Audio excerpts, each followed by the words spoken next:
Now the dust has settled, here are my player ratings. That 2-0 home defeat against Crystal Palace. An awful performance reflected by the result, except Palace should have won by a lot more. Kinski won the only positives really in this game. That we had a good performance. There's one moment where, I think he spilled it, he dropped it, could have led to something, but he kept hold of in the end, made some neat saves. His distribution is very good.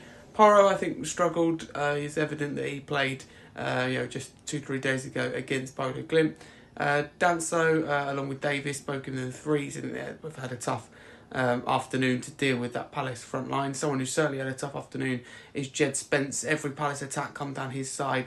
I really missed the Spence that we saw from November, December to March. He's been poor recently. There's no getting away from that. As much as I like him, and much it's still been a really positive season for him, it was a really dreadful performance from him. There's goals disallowed down his side as well. Then we move on to the midfield. Sarr, I'll give a 3, and also Gray, I'll give a 3. Yeah, tough afternoon for them both. Palace won that midfield battle. There's gaps everywhere. Of course, you have to pass the blame distributed across the team. Gray didn't really get a chance to have an impact. Again, a player that has done so well this season, and we probably overplayed. And since coming back in, he's only played a couple of times. It hasn't looked great, but that's what happens when you go to play all the time, to not playing at all, one extreme to another. Ben Scott, captain of the side, I give him a 4, looking to make things happen, but again, it was just, in a really struggling Spurs team. Mattis Tell, got full sorry for the loanee, again, trying to make things happen, just wasn't his game.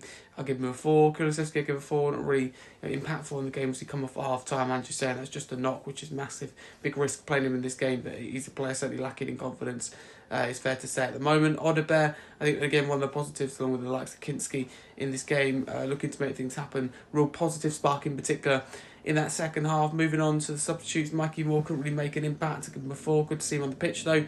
Basuma, I'll give a 2. Come on. And I thought his positioning was quite poor, but again, he put in such a good performance the other night, so I will let him off because the Europa League matters far more. But I can't excuse the players, down in tools, and not taking those risks in the Europa League. Son, I'll give a 4. Great to see him back on the pitch again, not long enough into getting impact. I don't think he should start the final, but he's a good option to have nonetheless. To have your captain available for a European final, and experience that he has, even despite the season he's having, is really important. Those are my player ratings.